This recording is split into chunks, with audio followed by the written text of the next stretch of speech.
গত বছরের অগাস্টে আরজি করে কর্তব্যরত তরুণী চিকিৎসক কাদম্বিনী ধর্ষণ খুন কাণ্ডে ফের একবার সিবিআইয়ের তদন্ত প্রক্রিয়া নিয়ে উঠছে একাধিক প্রশ্ন। বছর শেষ হয়ে নতুন বছর শুরু হলেই এই হত্যাকাণ্ডের কোনো কুলকিনারা করে উঠতে পারেনি সিবিআই। নাগরিক সমাজ প্রশ্ন তুলেছেন সিবিআইয়ের ভূমিকা নিয়ে। এদিকে ফের একবার ঘটনার দিন সিসি ক্যামেরার ফুটেজ সংক্রান্ত সিবিআইয়ের বিবরণে উঠছে একাধিক প্রশ্ন। আরজি করে ঘটনার দিন রাত 3.5 ঘন্টার সিসিটিভি ফুটেজে ধরা পড়েছে বিভিন্ন লোকের মোট 68 বার যাতায়াত। কিন্তু সিবিআইয়ের দাবি সঞ্জয় রায় ছাড়া কাউকে চেনা যায়নি।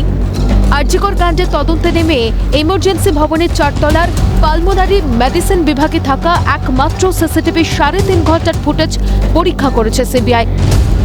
ইতিমধ্যে চার্জশিটের সঙ্গে সিসিটিভি ফুটেজের বিবরণ তারা জমা দেয় শিয়ালদা আদালতে। সেখানে একমাত্র সঞ্জয় রায়কেই আইডেন্টিফাইড বলে উল্লেখ করা হচ্ছে, বাকি সবাই নাকি কুড নট বি আইডেন্টিফাইড।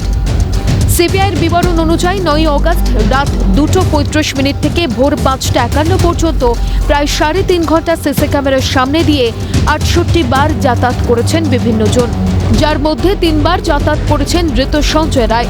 বিবরণে উল্লেখ, রাত 4:03:31 ধৃত সঞ্জয়কে ওয়ার্ডের দিকে যেতে দেখা যায়। রাত 4:31:40 ওয়ার্ডের দিক থেকে বেরিয়ে আসতে গিয়ে আবার ফিরে যেতে দেখা যায় সঞ্জয়কে।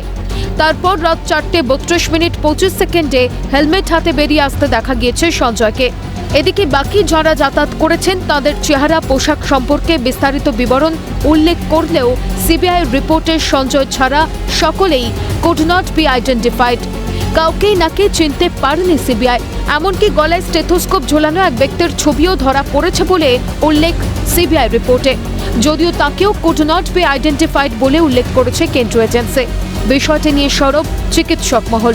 সিবিআইয়ের কাছে সঠিকভাবে তদন্তের আবেদন জুনিয়র চিকিৎসক আশফাকুল্লাহ নাইয়ার।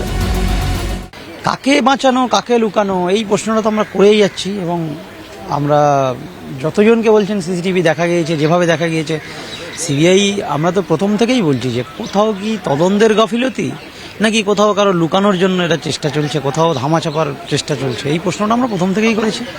সিবিআই দেখুক আর একটু ভালো করে কারা কারা জড়িত, যেহেতু একজন জড়িত নয় সেটা প্রমাণ মোটামুটিভাবে বোঝা যাচ্ছে, এবং আপনার সেমিনার রুমে হয়নি, অন্য কোথাও হতে পারে সেটাও ইঙ্গিত দিচ্ছে। তাহলে এই ইঙ্গিতগুলোর তাৎপর্য কি সেটা সিবিআই আরেকটু ডিটেলসে গিয়ে এই সিসিটিভিগুলোকে আরেকটু ভালো করে ভেরিফাই করে এগুলো খুঁজে বার করা কর্তব্য বলে আমরা মনে করছি। সিবিআইয়ের তদন্ত ঠিক কোন পথে চলছে? সিবিআইয়ের তদন্ত প্রক্রিয়া নিয়ে প্রশ্ন জুনিয়র চিকিৎসক অনিকেত মাহাতোর। যে সিএসএফএল এর রিপোর্ট আমরা দেখেছি, সিএসএফএল এর ডিএনএ প্রোফাইল আমরা দেখেছি, তাহলে সেখান থেকে একটা জায়গা পরিষ্কার যে একাধিক ব্যক্তি এই ঘটনায় জড়িত থাকতে পারে। তাহলে সেটা যদি হয়, তাহলে ওই সিসিটিভিতে বাকি যারা ছিল তাদেরকে আইডেন্টিফাই করা গেল না কেন? তাহলে তদন্ত ঠিক কোন পথে চলছে? তাহলে সেই তদন্ত ঠিক কোন পথে চলছে, যার নবতম সংযোজন এই সিসিটিভি, শুধু সঞ্জয় রায়কেই ধরতে যেন ওই সিসিটিভিতে খুঁজতে যাওয়া হয়েছিল, পেয়ে গেছে, সিসিটিভি দেখা বন্ধ করে দিয়েছে। তাহলে রাজ্য পুলিশ যেদিকে চোখটা দেখিয়ে দিয়েছে, সিবিআই ঠিক সেই চোখ দিয়েই দেখছে। তার যে ইনভেস্টিগেশনের নিরপেক্ষ তদন্তের চোখ, সেই তদন্তের চোখ সে কার জন্য বন্ধ করে রেখেছে? সিবিআই সঞ্জয় রায় ছাড়া আর কাউকেই অপরাধী দেখতে বা বলতে প্রস্তুত নয়। ঘটনা প্রসঙ্গে তোপ চিকিৎসক বিপ্লব চন্দ্রের। কোনো শিশুও বুঝতে পারে যে একটা সিসিটিভিতে একজন ব্যক্তিকে চেনা গেল আর বাকি কাউকেই চেনা গেল না। হ্যাঁ, 100% চেনা নাও যেতে পারে, কিন্তু কিছু ব্যক্তিকে তো চেনা যাবে। তাদের কাউকেই নাম দিয়ে আইডেন্টিফাই করা হলো না। এটা থেকে পরিষ্কার যে সিবিআই ওই একা সঞ্জয় রায় ছাড়া আর কাউকেই অপরাধী হিসাবে দেখতে বা বলতে প্রস্তুত নয়। কোনোভাবেই আসল কারা দোষী, অভয়ার খুনের সঙ্গে আসলে কারা যুক্ত বা জড়িত, এটা সিবিআই কখনোই এই সত্যটা উদ্ঘাটিত হোক এটা চায় না। এটা পরিষ্কার।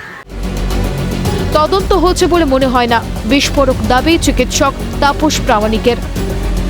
দেখুন, ইনভেস্টিগেশন হয়েছে বলে আমার অ্যাটলিস্ট মনে হয় না।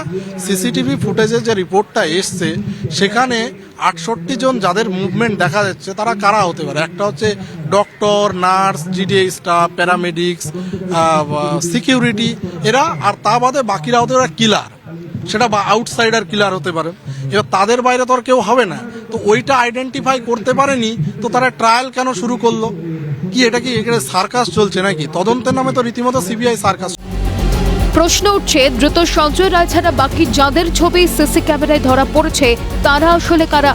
মাস গড়িয়ে বছর পার হয়ে গেলেও তাদের পরিচয় সিবিআই এতদিন তদন্তের পরেও জানতে পারল না, নাকি নেপথ্যে কাজ করছে প্রভাবশালী তত্ত্ব? এত সংবেদনশীল একটি তদন্তে সিবিআইয়ের মতো কেন্দ্রীয় তদন্তকারী সংস্থার তদন্তে এত উদাসীনতা, নাকি ইচ্ছে করেই কাউকে আড়াল করতেই could not be identified game plan? ক্যামেরায় শুভময় দাসের সঙ্গে বিক্রান্ত রায়ের রিপোর্ট, ক্যালকাটা নিউজ।